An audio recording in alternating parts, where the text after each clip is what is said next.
Ton appareil a l'image uniquement.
Apofu ipo wenchi ngweta shinjera a le sinchuo une fois de plus, bonsoir. Je vous souhaite l'anticipation au nom du comité d'organisation de l'équipe de Bafoupa une chaleureuse bienvenue. Avant toute chose, je vais dérouler le programme de la soirée. Et certaines articulations ont déjà été faites. Il s'agit de votre arrivée et de la grande animation qui s'est déroulée dans la cour de ce mémorable foyer Nzenkop de Yaoundé.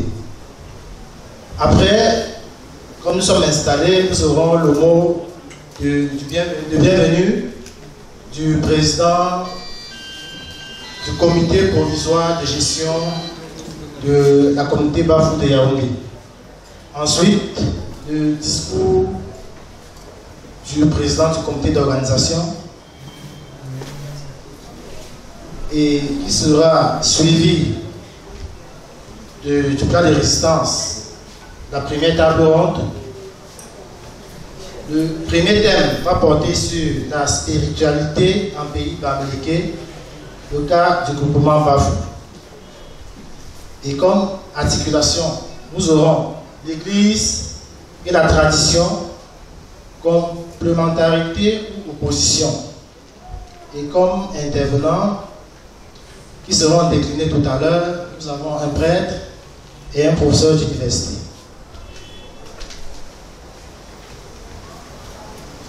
Ensuite, la deuxième articulation va porter sur l'autorité spirituelle traditionnelle et son rôle. Et après cette articulation, nous aurons un point publicitaire. La deuxième phase de table ronde doit porter sur la place de la femme dans la tradition en pays bamileke, le cas du groupement Bafou. Et ensuite, après le débat, un point publicitaire. Et va suivre une intermède et l'animation en langue Yemba. C'est où nous allons découvrir un de nos frères qui est conteur. Après,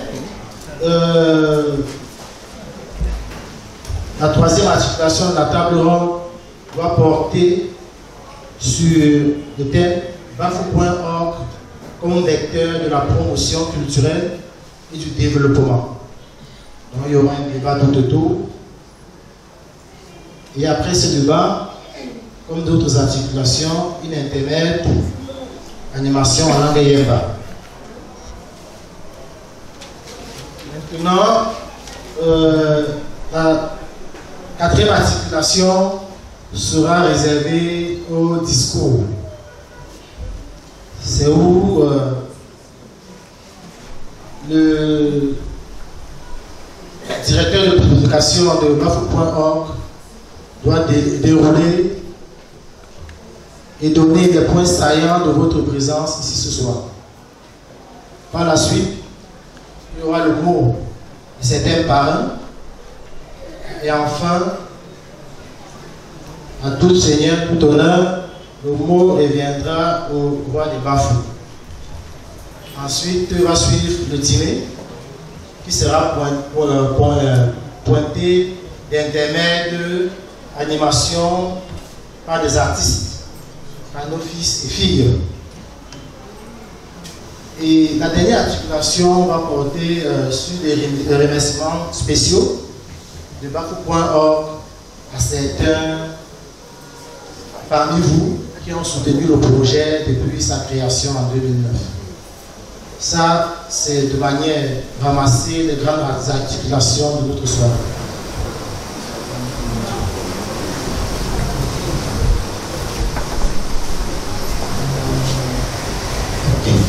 Bon, mais avant de commencer, nous allons observer deux choses. D'abord, le refrain de l'hymne national, pour montrer que nous sommes républicains. Et après, le chant patriotique Bafou. Donc, c'est à ce moment que nous allons dérouler notre plan de résistance de ce soir. Donc, on va s'élever.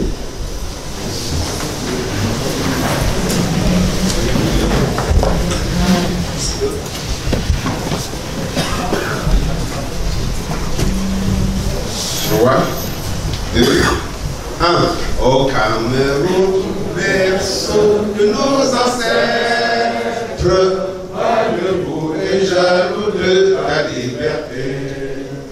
Comme un soleil, ton drapeau, fier doit être un symbole ardent de foi et d'unité.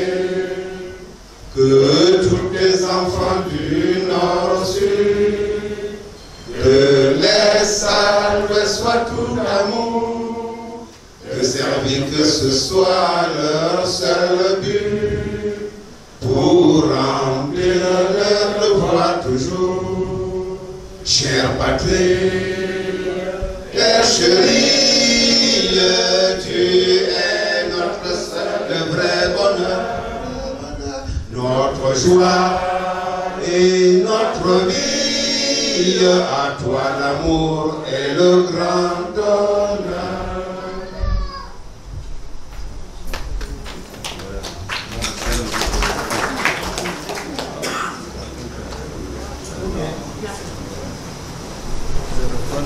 Mais l'Indien, c'est chaud. Il est chaud, non, pour moi, ça. lo masha ni shin ta foto da na shin ko mutum da ni shin to ma belen so arfa ko zamani ashan ka ti an ti ne par exemple tu as le temps la main de sur la partie de on va exécuter sur le refrain ashan ka ti Afu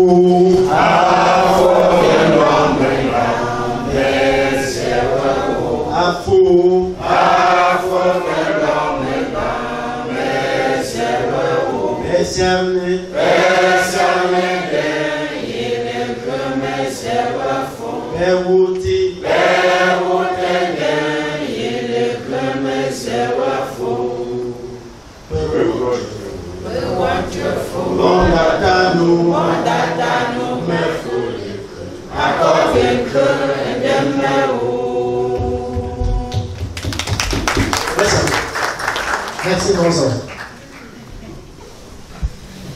Sans plus attendre, nous allons passer la parole à Soufo Kenza Victor, président du comité de gestion, comité provisoire de gestion de la communauté Bambou de Yaoundé.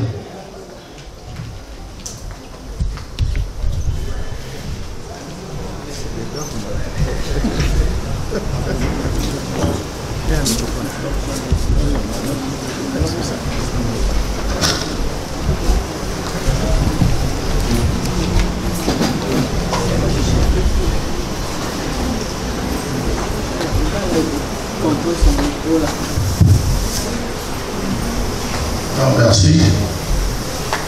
Moi, ça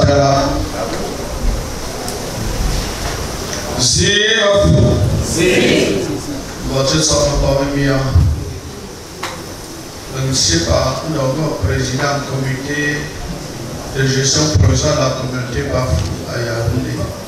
Personne ne sait que Foyimbe, l'Inon Chidé, à le droit, de Malitoy, une exercice, je mets comme là, les jeunes, Azumwe par un biais, ou bien pas, un homme, Azadinga, Awebu. Mon sila pa ndo chaque impe ngo so asuni pesi anu jipo de sila pa pour org et allez-y un jipa no sila pe sa mai sa da me ke na la ngo e so zo le to be no eju ti so la ti ne Ana zbe kazi non sega ko jour no e personne ne je met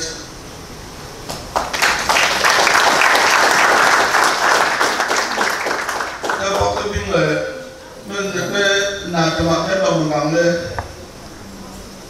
me profu me lieu profu moi non moi c'était me mi a ko forme picture famille non je vois c'est ça me tozo pas que je la sens Belgique, un jour nous suis notre le policier un jour nous jouons pour pécacher. Alors nous pêchons sur Maria, que tu me l'as. Oui, moi me l'as, moi je joue de temps pour l'année qui a me fait la roue.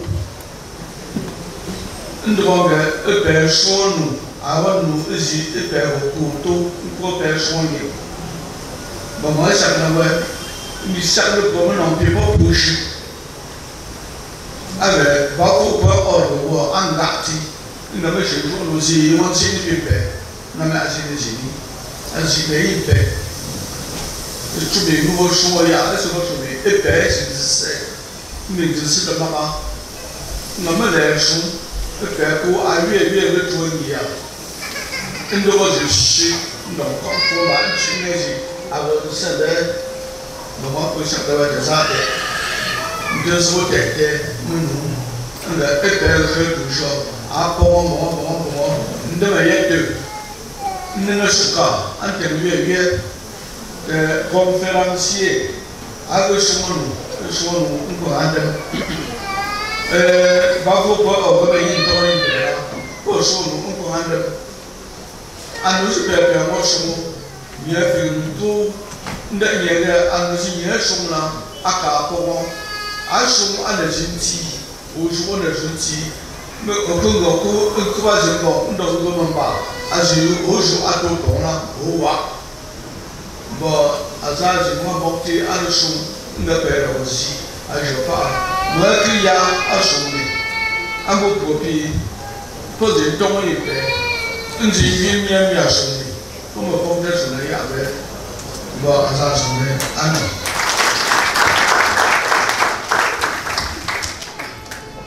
Bonsoir, merci déjà.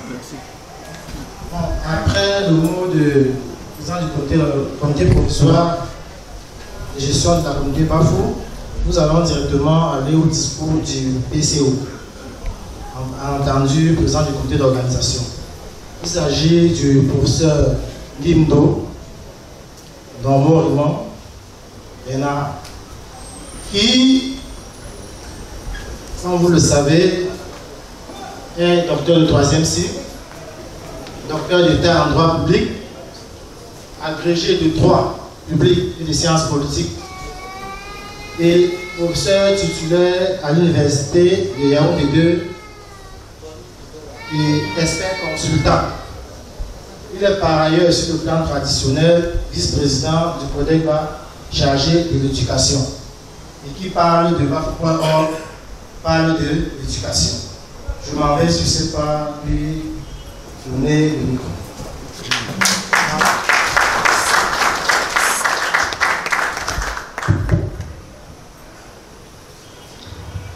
Mesdames et messieurs,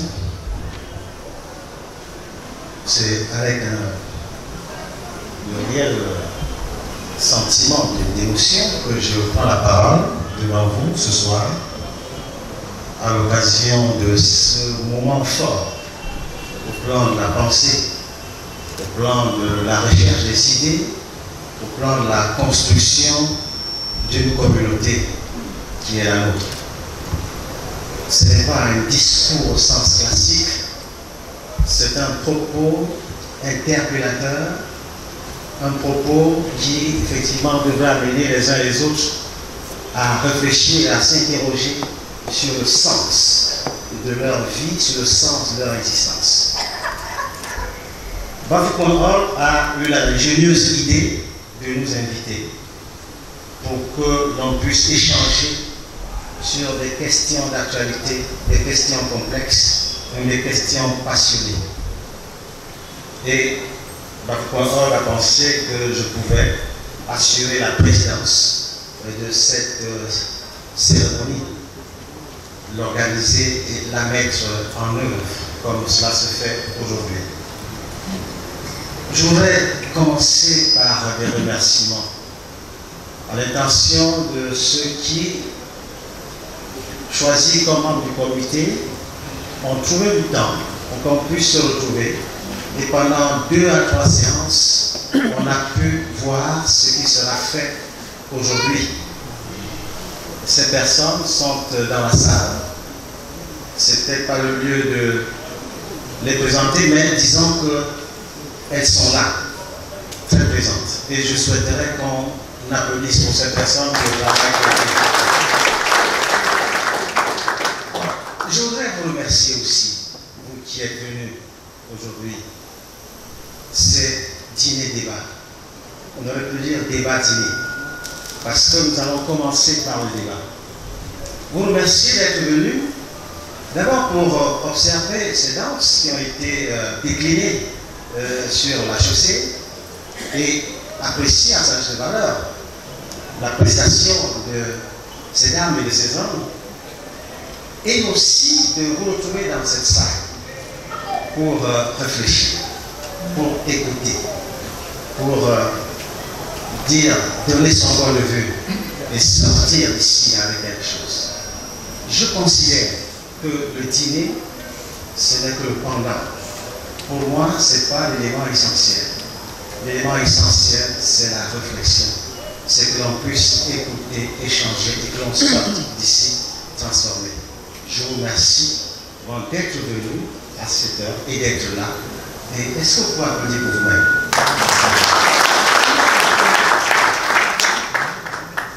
mesdames et messieurs, c'est rare que l'on ait des moments de réflexion comme celui-ci.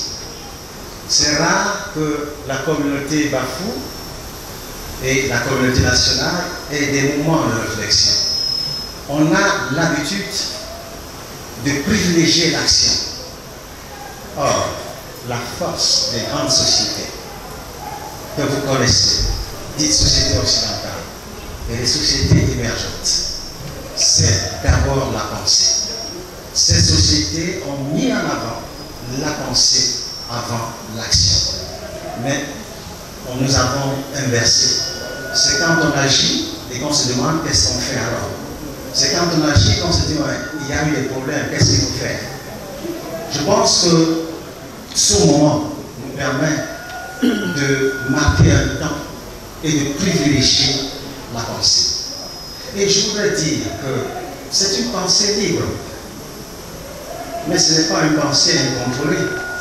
Donc chacun qui prend la parole devra intervenir en toute conscience. Mais il faut, et ça c'est important, que nous développions l'esprit critique. Je n'ai pas dit l'esprit de critique, l'esprit critique. Que l'on sache que on peut ne pas avoir le même point de vue. Ce n'est pas un problème. Que nous sachions distinguer l'idée de la personne. On a tendance, dans notre contexte, à confondre l'idée et la personne. Or, on peut ne pas aimer quelqu'un, mais valider son idée.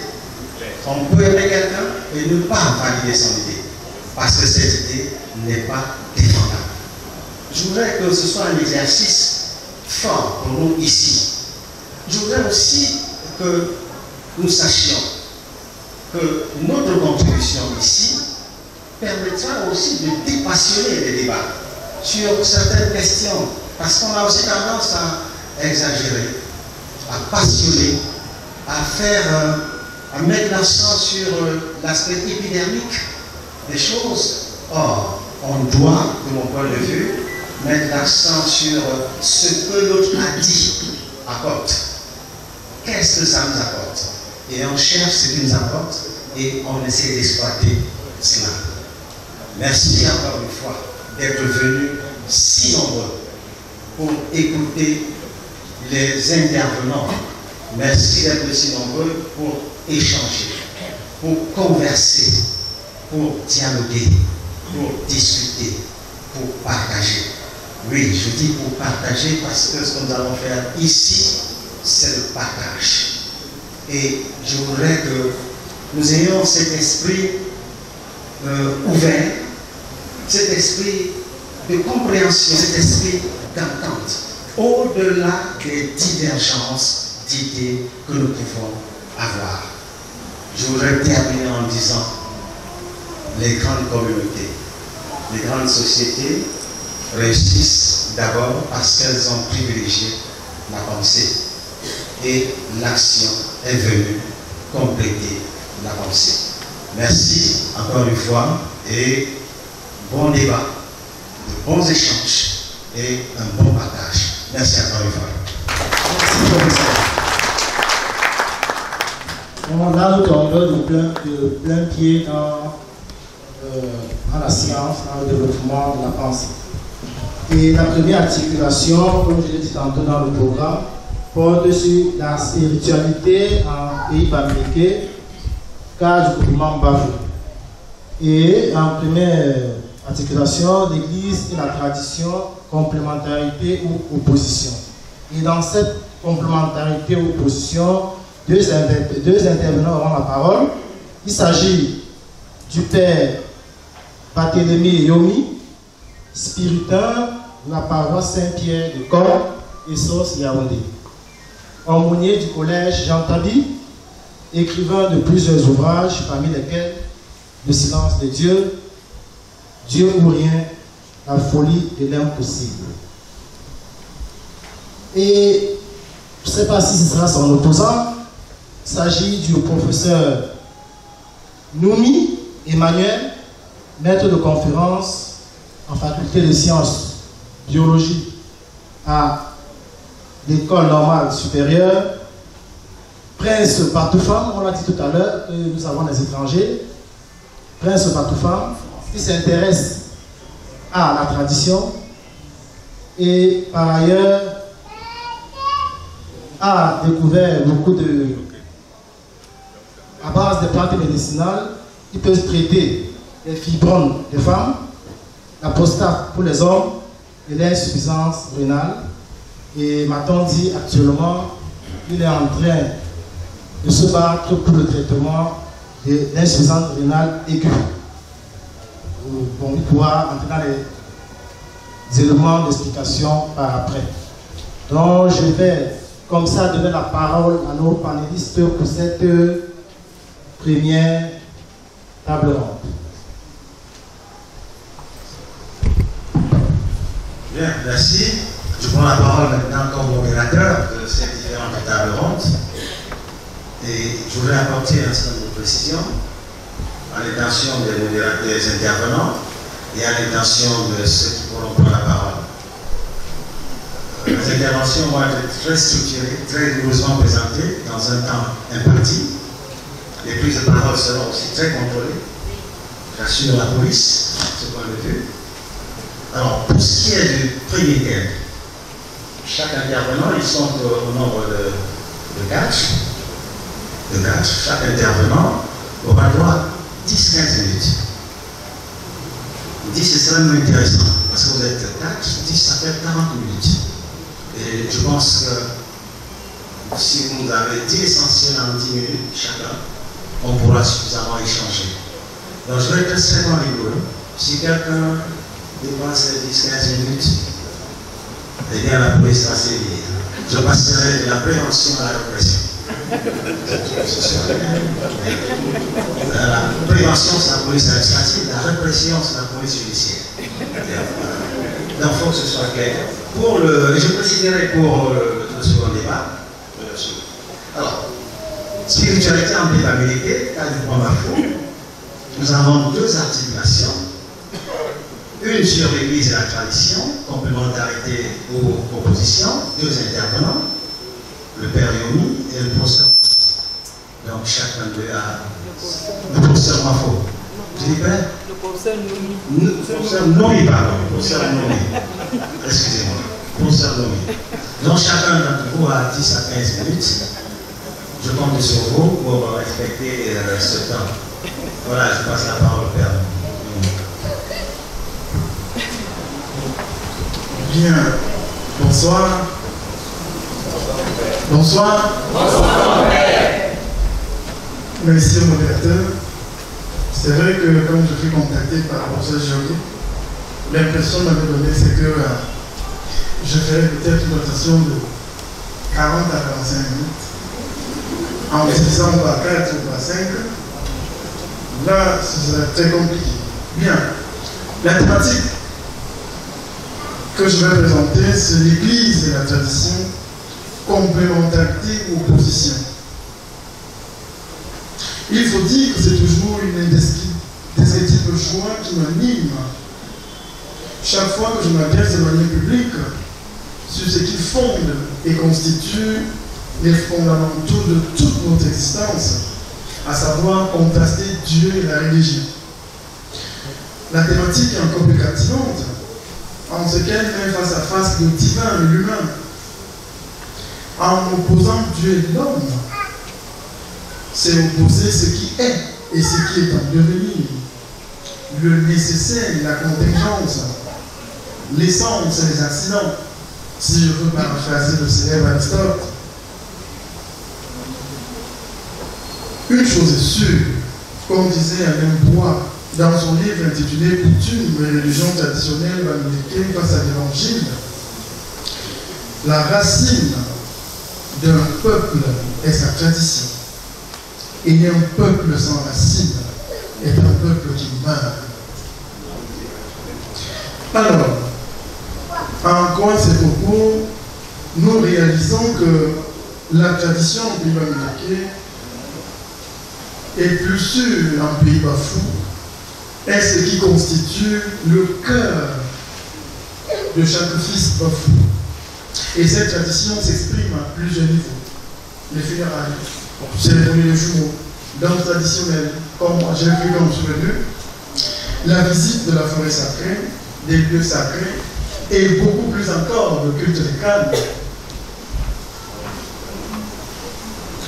Le peuple Bafou partage cette réalité comme la totalité du pays d'Amérique. Même s'il y a une différence à certaines variantes sur la forme, bien sûr, mais pas dans le fond. Alors, pour chacun de nous, même s'il est vrai que la tradition, dans son fond, reste assez vague et assez vaste autant pour moi, j'ai décidé de circonscrire ce travail en m'intéressant à ce qui cause le problème, à ce qui a toujours été incompris, à savoir quoi? Le culte des crânes. La problématique se situe donc à savoir si nous avons la légitimité morale, éthique, psychologique et historique de pratiquer le culte des crânes. Cette spiritualité répond-elle de manière exigeante à l'expression de ma foi en Dieu? Si tant il est vrai que le Bafou maintient que le culte des crânes est un moyen de communion avec ici le nom qu'on donne à Dieu, est-il aussi vrai que l'on puisse conjuguer sans heurte profanation, désacralisation et adoration de Dieu, sans pour autant négliger l'aspect sur le fond attaché à ce rite traditionnel spirituel chez les Bafou? Ne serait-il pas un moyen plus commode et plus acceptable universellement par la conscience, nous permettant de valoriser Dieu créateur par le moyen de l'ancestrologie, tout en admettant que nous avons tous une responsabilité historique à assumer, c'est-à-dire une responsabilité qui se veut responsable? Nous avons l'obligation d'admettre que tout peuple a une âme et que cette âme n'est rien d'autre que sa tradition et ses coutumes. Ainsi, c'est absurde et voire même triste de notre part si nous balayons cet aspect vital que joue l'univers culturel du peuple Bafou dans la vie de ses enfants. C'est dans cela que cet exposé se positionne comme une thérapie, un antidote, et enfin comme une réponse face aux préjugés et aux incompréhensions parfois hâtives qui ont meublé les débats concernant la spiritualité de l'Américain en général et celle de Bafou en particulier. C'est pourquoi pour réaliser ce projet, j'ai orienté une type de dimension, à savoir une décontextualisation, une contextualisation et une recontextualisation de la spiritualité propre au peuple Bafou, à la lumière de l'évangile de Jésus-Christ. Je m'en vais présenter le culte des crânes chez les Américains, et précisément chez les Bafou, ce qu'il n'est pas. J'ai lu avec intérêt l'article publié à cet effet par Calvin Chente, un jeune Camerounais très brillant, qui a écrit un article, La canologie ou le culte des crânes chez les Américains. Dans ce travail musée, le jeune Chente se positionne comme un défenseur féroce de la tradition américaine. C'est une évidence que s'appuyer uniquement sur le phénotype n'est en rien un critère hautement scientifique afin de porter un jugement. Le phénotype à lui seul ne suffit pas pour tirer une conclusion qui se veut académiquement acceptable. Le phénotype a besoin d'une autre valeur qui est le génétique. Et c'est en paraphrasant ces deux éléments que je peux dire que le culte des crânes a subi une subjectivité incongrue. Le regard sur le fond et la forme n'ont jamais été sujets.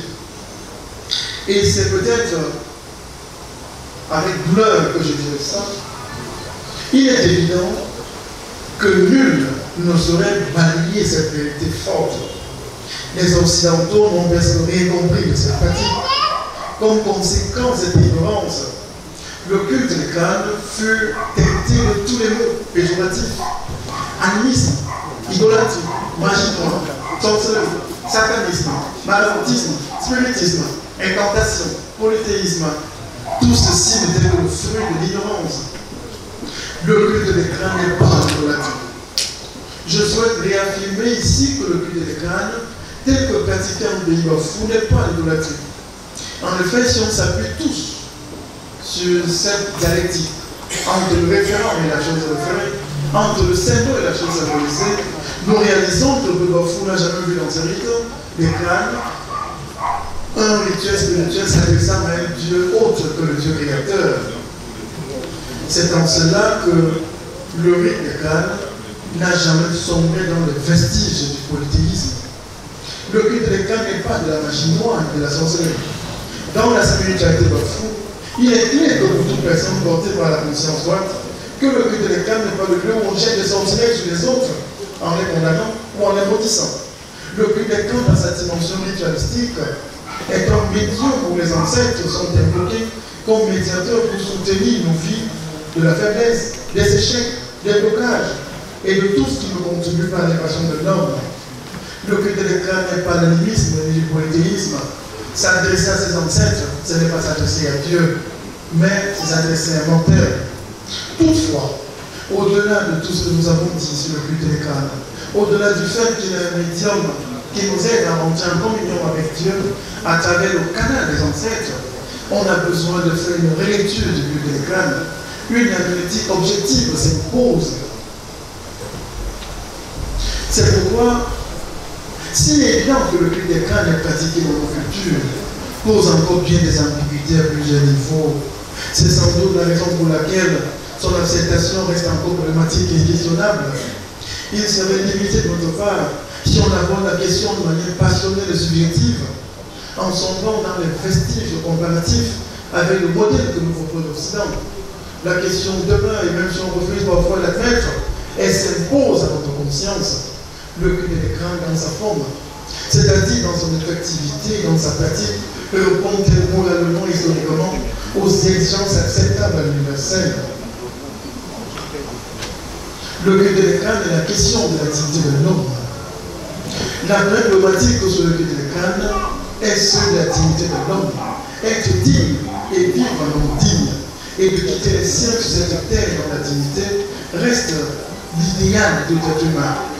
La dignité provoque le respect de notre personne et tout ce que cela comporte.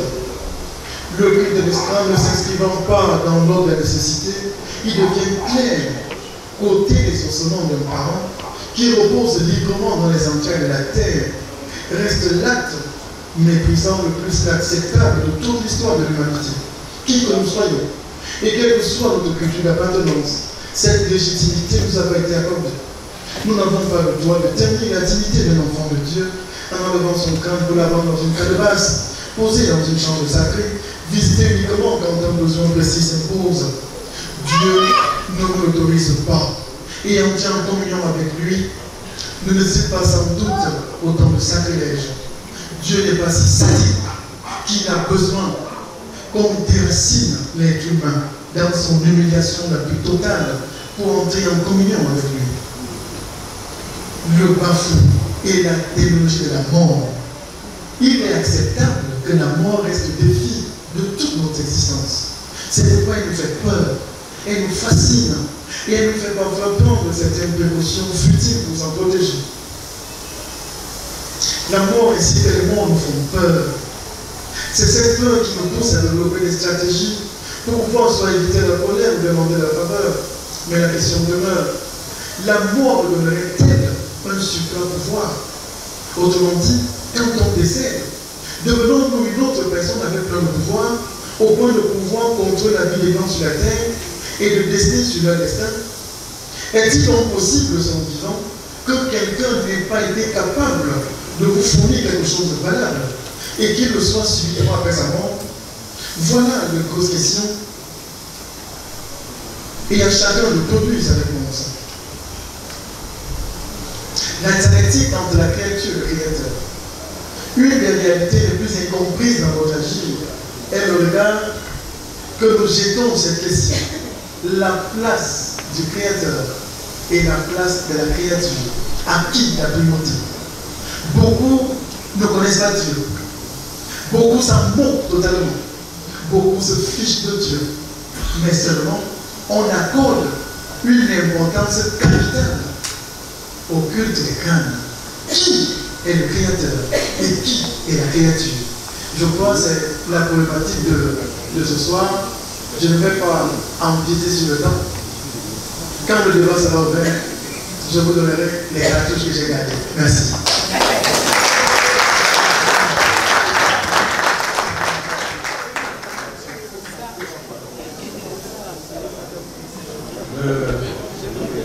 Le père a montré l'exemple. La police veillait.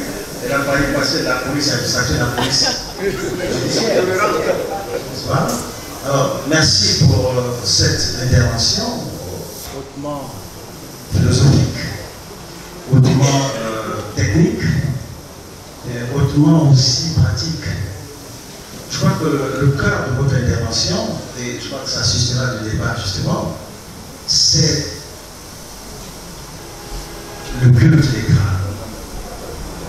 Peut-être mettre ça entre guillemets, le culte des crânes. Question que vous avez analysée sous 3 ans, du point de vue de la décontextualisation, en vous appuyant sur les écrits de Carbonnet, qui est un partisan de la tradition et surtout de cette pratique. Et on a bien vu que, s'appuyant sur cet auteur, vous avez semblé dire qu'il y a eu une incompréhension par rapport à cette pratique. Ontologiquement et anthropologiquement, ça ne pose pas de problème. Et vous avez analysé la contextualisation, vous avez dit avec la recontextualisation, et en mettant cela en lien avec la religiosité, notamment le divin Dieu, vous semblez déceler une contradiction. Le rapport entre le culte et la dignité semble poser un vrai problème. Le rapport entre ce culte-là et la croyance et la religiosité et Dieu, de votre point de vue, semble pas un problème. Quel est donc cet homme qui, mort, devient aussi puissant, au point où on faille pouvoir sortir son crâne et en faire un objet qui pourrait être utilisé comme moyen de lien, comme un lien entre Dieu et les hommes. Et vous avez terminé en disant que les débats vous permettront peut-être de sortir d'autres cartouches. Bien, c'est vrai qu'on peut lire dans votre posture une certaine ambiguïté. Plaire à certains, ne pas leur plaire également, plaire à d'autres et surtout mettre en avant votre Dieu. Le Dieu qui est transcendantal, qui est immanent. Et personne d'autre ne pourrait prendre le dessus sur ce Dieu-là. Parce qu'apparemment, il semble y avoir une concurrence entre ce Dieu transcendantal et immanent et ce crâne auquel on semble accorder de l'importance. Moi, je crois que là, on est au cœur d'une question forte qui va animer le débat. Alors, je vais passer la parole à l'autre intervenant. C'est le professeur Nouri, qui lui va dans la même problématique, le même sujet. Peut-être veut-il une opposition, mais je lui passe immédiatement la parole pour son intervention. Encore une fois, la police, le microphone. Chers collègues, la police veille. Nous ne sommes peut-être pas sur la table, mais à l'heure, je pourrais me lever et vous remettre peut-être la contravention. Vous avez la parole, chers collègues. Bon, merci, grand merci pour me passer la parole.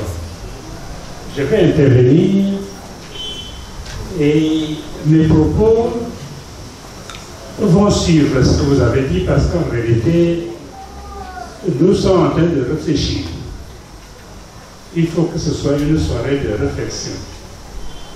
Et lorsque je regarde, le cosmos pour le Bamileke a été établi par Si. Et Si, c'est une source, un endroit où l'on tire un produit.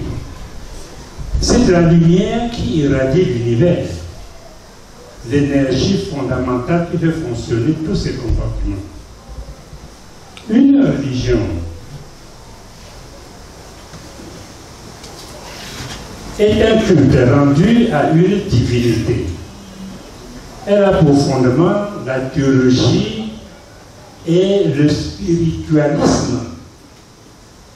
La théologie, partie théorique, procède par la doctrine, qui est l'ensemble des dogmes. C'est le culte de la pensée bloquée que nous vivons aujourd'hui. Et elle est introduite par des grandes religions comme prémisse à l'assujettissement des collectivités entières. Il a permis la vassalité de presque tous les pays de l'Afrique noire, poussés dans la pauvreté, la misère et les guerres. Alors, le spiritualisme est une doctrine philosophique qui admet l'existence de l'esprit comme une réalité substantielle que l'on peut visiter et revisiter. C'est la partie pratique de la spiritualité africaine qui repose sur la bénédiction et la consécration. La coutume américaine ne constitue pas une religion. C'est un spiritualisme, mode de vie, pratique qui permet au peuple américain de vivre en harmonie avec le si créateur et avec l'univers. Lorsqu'on voit des fonds baptismaux de la coutume américaine, c'est axé sur 3 interdits. Et les 3 interdits de toute société, c'est interdiction de tuer. On ne doit pas tuer. Interdiction de s'unir à son parent ou inceste. On ne doit pas le faire. Interdiction de mentir. On ne doit pas le faire. Et les 3 interdits, alors on bâtit 2 pôles. Interdiction de tuer. Interdiction de s'unir à son prochain. C'est pour que la société continue. Interdiction de mentir. C'est pour que la société ne se détruise pas. Et lorsqu'on voit les 2, ça fait 2 pôles par rapport à la lumière de si. Il y a un pôle, le pôle de l'interdiction de mentir a pour antipode la vérité. L'interdiction de s'unir à son prochain, l'interdiction de tuer a pour antipode l'amour. Et montez.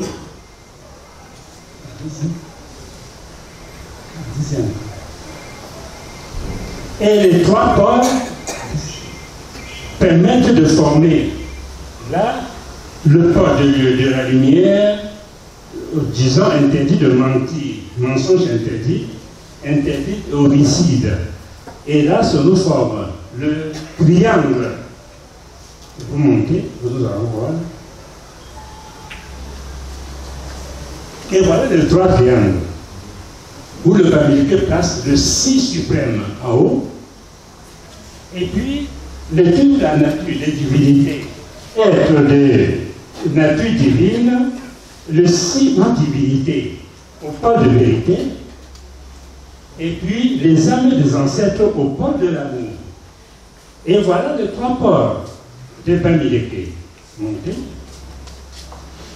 Allez-y, on va passer.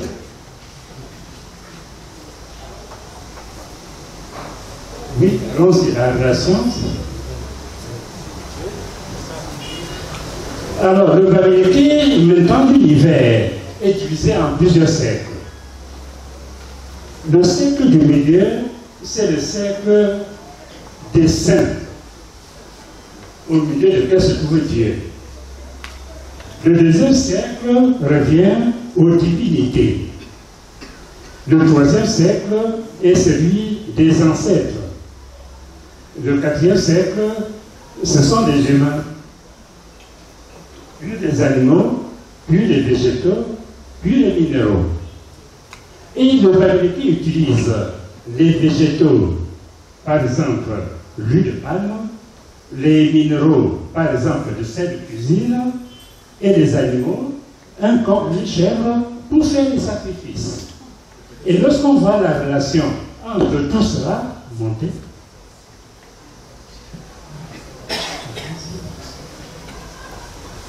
Voilà la relation que fait le Bamileke avec l'univers. Regardez bien là où il est, le sacerdoce, il est l'homme qui utilise les éléments d'en bas pour faire le culte des ancêtres ou pour faire le culte des divinités. Et tout ça, c'est pour s'adresser au Si suprême. Et voilà le cercle qu'on a là-haut. Et exactement, c'est comme ça qu'est bâtie la spiritualité bamileke. On utilise les éléments, les minéraux, les végétaux, les animaux pour faire le sacrifice au Dieu suprême. Le pôle de vérité est détenu par les divinités. Le pôle de l'amour est détenu par les ancêtres. Montez. Bon, il y a les officiants, le culte, etc. Moi, je ne voudrais pas, vu le temps imparti, entrer là-dedans, mais je voudrais que l'on sache qu'on a une spiritualité qui est basée sur un Si, le Si qui a d'un côté la vérité, le Si qui a de l'autre côté l'amour, et les ancêtres des hommes vont gérer l'amour, et les spiritualités, les divinités vont gérer la vérité. Et c'est comme ça que le socle bamileke a été établi. Ça, c'est les fondamentaux. Et on verra les pratiques. Il n'y a pas de temps pour le faire maintenant, même ici. C'est succinctement dit, mais j'espère que j'ai dit l'essentiel. Et voilà sur quoi est basée la spiritualité bamileke. Lorsque je reviens aux autres spiritualités, même les régions importées, que ce soit vers le bouddhisme, il y a toujours ces tripôles, toujours ces trois pôles. Mais les régions qu'on nous a apportées, ça fait les trois pôles. Et lorsqu'on regarde bien, la spiritualité bamileke ne s'oppose pas au christianisme. La spiritualité bamileke n'est pas un complément du christianisme. La spiritualité bamileke est parallèle au christianisme. Voilà l'essentiel de ce que je voulais dire. Merci. Merci, cher collègue. Je crois que les oppositions commencent à naître par rapport à cette spiritualité en bamileke et par rapport au culte des ancêtres. Vous établissez un lien entre le cosmos et le Si. La religion renvoie au culte. La spiritualité est une doctrine. La culture bamileke, ce n'est pas une religion, mais c'est le spiritualisme. C'est essentiellement la culture de l'interdiction. Vous établissez un triangle qui permet de se rendre compte qu'au sommet, il y a un être suprême. Au bas de l'échelle, il y a les êtres vivants et les âmes des ancêtres. Mais on voit très bien qu'il y a une verticalité entre les êtres vivants et le Si, l'être suprême, mais une horizontalité entre les êtres vivants et les âmes des ancêtres. Ce qui montre bien, me semble-t-il, le lien qu'il y a entre les deux. Et plus intéressant encore, le schéma que vous établissez qui montre la tension de la culture bamileke vers le haut et en même temps une tension vers le bas.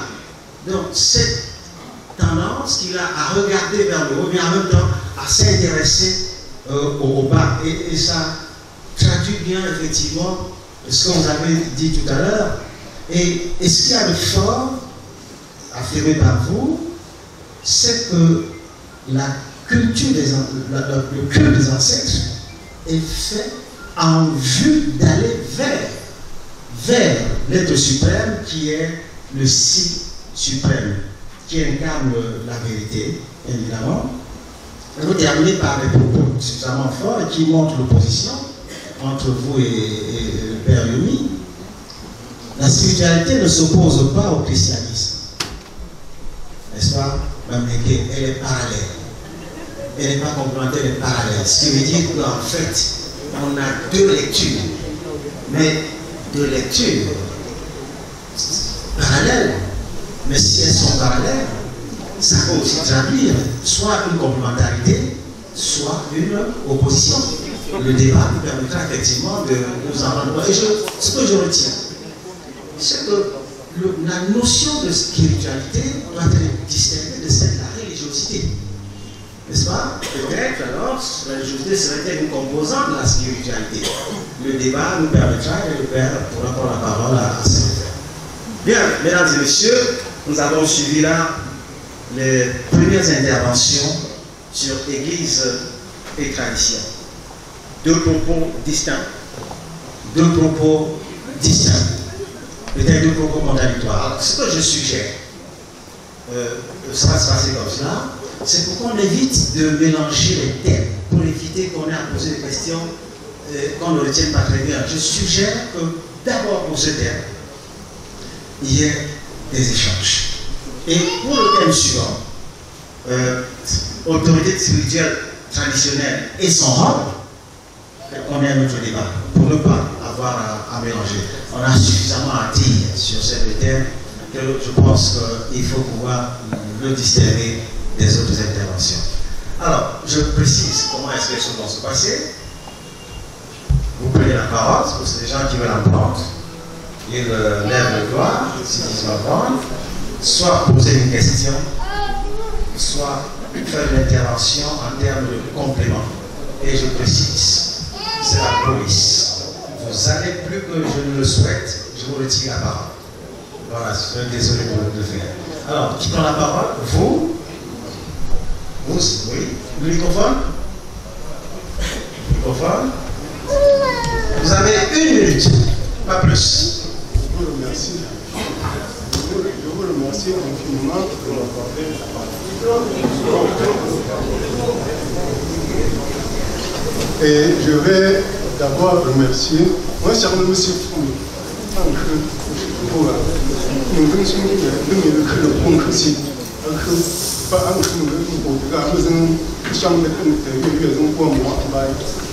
Maintenant, pour intervenir, j'ai demandé la parole parce qu'on n'explique pas Dieu, mais on croit en Dieu. Je crois que le professeur éminent a beaucoup expliqué Dieu, ou bien expliquer la tradition Bafou, mais la réalité reste plus dure que nous-mêmes. La réalité, c'est quoi? C'est que pendant que vous dessinez le cercle, Dieu reste imperturbable tant que votre parole ne l'atteint point. Et c'est ce qu'on croit qui triomphe en nous. C'est-à-dire, la parole que tu gardes est celle qui te garde. Si tu gardes une mauvaise parole, elle va mal te garder. Le problème est à ce niveau. Et l'être humain ne se définit pas par une philosophie, ça se définit par la réalité qui gouverne le monde. Parlons de la Bible, parce que la Bible est la notice de la vie. Que nous refusons ou que nous acceptons, ça ne change rien dans cette réalité. Maintenant, l'être humain, pour toucher le corps de l'individu, on le touche avec 5 sens. De la même façon, pour toucher l'esprit d'un homme, on touche cet esprit avec 5 canaux. Le canal de la raison, le canal de la mémoire, le canal de la conscience, le canal des sentiments, et ainsi de suite. Bon, maintenant, quand tu crois à une mauvaise chose, l'esprit étant la nourriture de l'âme. Chaque fois que tu crois à une mauvaise chose, ça vient influencer ton esprit et ton âme est mal nourrie. Quand ton âme est mal nourrie, elle est conduite par 2 choses, la raison ou la foi. Chaque fois que tu crois à quelque chose qui n'avance pas, ta foi est menacée. Et dès lors, peu importe la philosophie qu'on fait sur les bafous, pendant que vous croyez en ça, chaque bafou croit à sa chose. Mais le problème est que, est-ce que ce que tu crois va t'élever? Voilà maintenant pourquoi faites attention à la parole que vous croyez, parce que c'est celle qui va vous juger. Peu importe si tous les bafous ont raison ou non, il n'y a pas un Dieu bafou et une tradition, ainsi de suite. C'est par rapport à ce que vous croyez, c'est par rapport à votre fermeture que vous avez fait de ce que vous croyez, un Dieu ou non. Merci, merci, merci.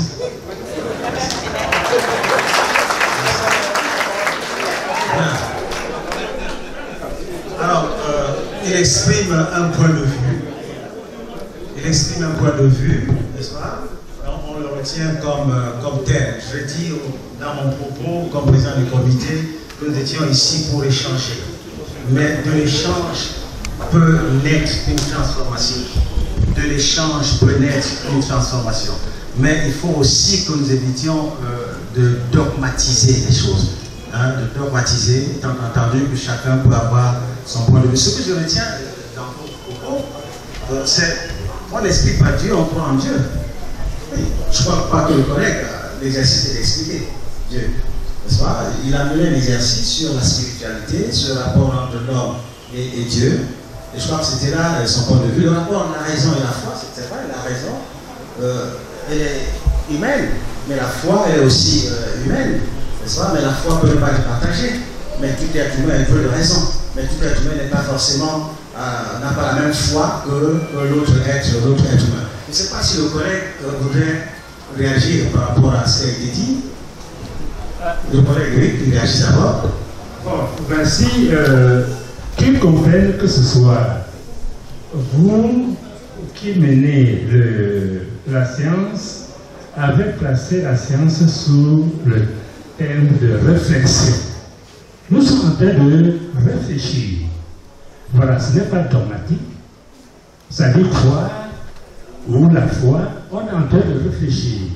Parce que lorsqu'on fait la réflexion, c'est toute une autre chose. Il y a plusieurs choses sur lesquelles nous pouvons réfléchir, même dans la Bible.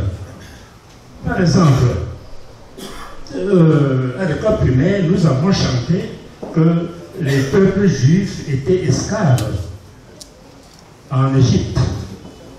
Bon, c'est ce qu'on nous a dit. Et Dieu est venu les faire sortir de l'Égypte. Mais c'était esclaves, ça veut dire que Dieu les... Ça, c'est la réflexion.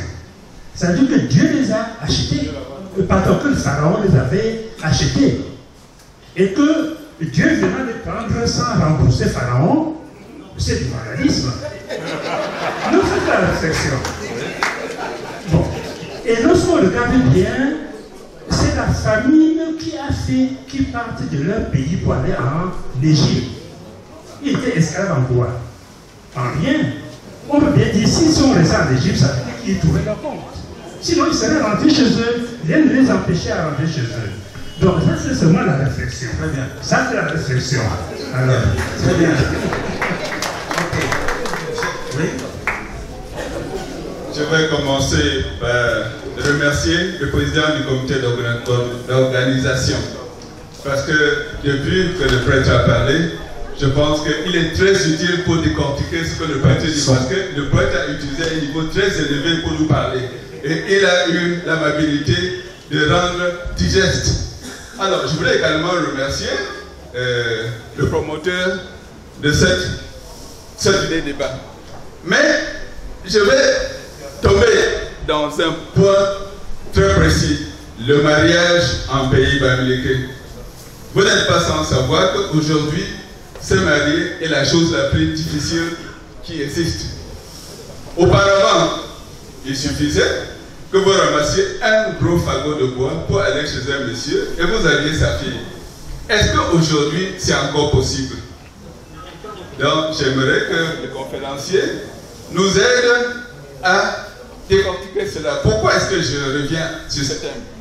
C'est que, de plus en plus, on constate que se marier à l'église est extrêmement difficile. Parce que je peux dire que l'église nous empêche même de nous marier. Parce que quand vous allez vers une fille, la fille dit non, allons à l'église. Vous ne travaillez pas. Vous n'avez pas de travail. Et quand vous allez à l'église, on vous donne une liste de 115 500 francs. C'est ce que j'ai copié tout à l'heure quand je venais ici. J'ai trouvé que bon, on a affiché. J'ai copié. Oh, ce n'est pas facile de nos jours. Pour que quelqu'un trouve tant d'argent et aller à l'église, alors qu'auparavant, il suffisait que avec des facteurs pour nous marier. Merci. Merci, cher collègue. Est-ce qu'il y a une autre intervention?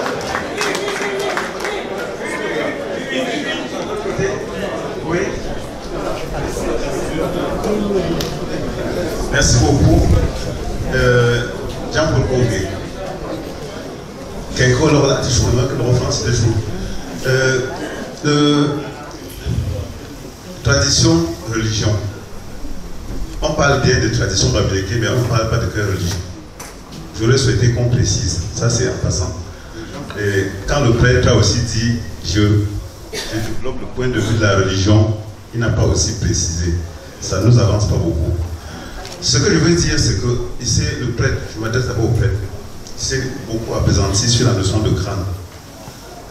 Est-ce qu'à votre avis, le crâne, c'est le seul moyen pour le Bamileke de s'adresser à la divinité? Ça, c'est un. Et certaines personnes ont dit beaucoup de mal du crâne. J'ai dit que le Bamileke, lui, il est même modeste. Toutes les cultures gardent des reliques, leur façon de croire en Dieu. En Madagascar, on fait pire, on garde le corps entier. C'est-à-dire, on garde le cadavre entièrement et c'est plus tard qu'on enlève tout le squelette. Nous, on ne garde que le crâne. Donc, on ne fait même pas comme les autres. En Europe, les gens, en Europe, pardon. Allô? Oui, en Europe, on brûle et on garde les cendres. Ce n'est pas une grande différence. Donc, allô? Oui, voilà. Et maintenant, je voulais m'adresser au professeur Noumi qui dit que la religion, je ne sais pas si elle a dit la croyance ou la religion elle-même, parce que la croyance à la religion, la croyance en Dieu et la religion, ça peut être deux choses différentes. Mais je dis seulement, en fait, la croyance pour moi, c'est de nos jours juste une question la religion, c'est juste la religion du dominant. C'est-à-dire, ceux qui viennent de très loin veulent nous imposer leur façon de croire. Et il n'y a que les religions qui sont venues du Moyen-Orient qui ont essayé ça, parce que beaucoup d'autres peuples dans le monde ont cru, mais ils s'en foutent de la façon par laquelle les autres croient en Dieu et ils vivent en paix. Bon, je m'adresse au prêtre, je pense que merci. Pas aller plus loin. Très bien, merci.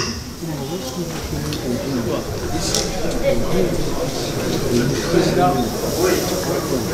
Le micro. Je vois, je vais y arriver. Vous n'avez pas à vous plaindre. Bien, merci. Je ne vais pas être long. J'ai suivi attentivement le père qui a développé son thème beaucoup plus basé sur les crânes. Je voudrais, quelque part, il a dit que s'adresser au crâne ne serait pas une mauvaise chose, mais ne serait pas s'adresser à Dieu. J'aurais bien souhaité qu'il lui dise que s'adresser à Dieu à travers le crâne des ancêtres est une bonne chose. Parce que lorsque nous sommes au village en train de faire les enterrements par exemple, même ici, même partout, nous disons toujours que le parent qui nous quitte est en train d'aller s'asseoir. Nous prions que le Créateur lui trouve une bonne place et nous disons qu'à cette bonne place, qu'il demande la bénédiction pour nous qui sommes restés pour la famille. Donc je ne pense pas que s'adresser, en fait j'aurais donc souhaité qu'il lui dise que s'adresser ou bien croire en Dieu, s'adresser à Dieu à travers le crâne, c'est une bonne chose. Merci. Voilà, de l'autre côté, la dame, oui.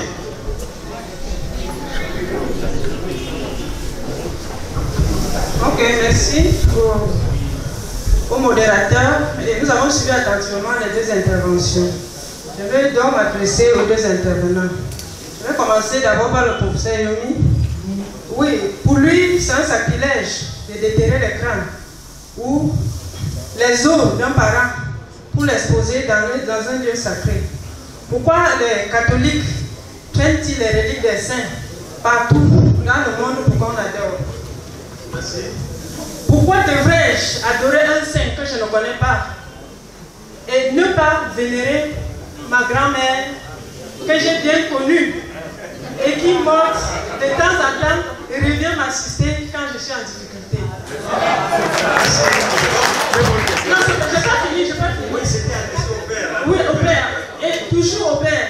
Qu'est-ce qui vous fait croire que mon grand-père, mes grands-parents décédés, mes parents décédés sont moins saints que vous vénérez? Merci. En passant, oui. Dans le troisième commandement de Dieu dit, dans les 10 commandements de Dieu, on dit tu adores ton père et ta mère après les commandements qui s'adressent à Dieu. Comment est-ce que je peux adorer mes parents si je ne peux pas les vénérer une fois qu'ils sont morts? Honorer mes parents si je ne peux pas les vénérer quand ils sont pleins. S'agissant du deuxième intervenant, je vous en prie, serai pas long. Je vous en prie. Je vais dire, il a dit la religion Bamileke et les religions révélées sont un peu en opposition. Moi, je m'inscris en faux contre cela parce que, en lisant la loi de Moïse, je vous assure, c'est ce que les Bamileke pratiquent. Et pour ceux qui ne le font pas encore, qui se passent l'expérience, je suis allé au village faire des sacrifices parce que j'ai lu ces écrit en noir sur blanc dans la Bible. Et le Seigneur est... Merci. Oui,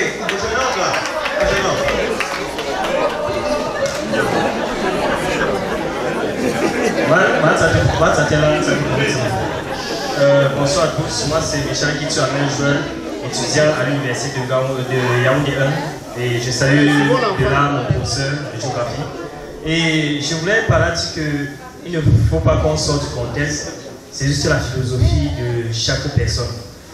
Si nous étions nés peut-être, c'est pas,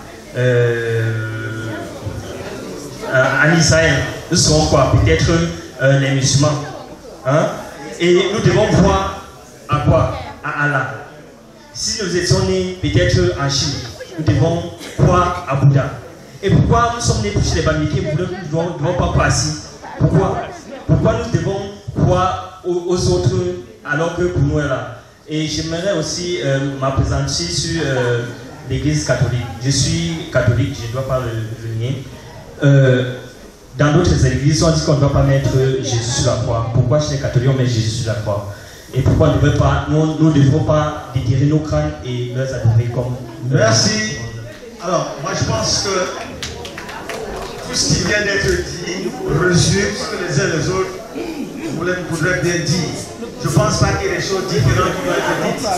Alors, après, je passe la parole aux intervenants pour qu'ils réagissent. Et on va passer au prochain thème. Les gens pourront vous poser leurs questions. Professeur.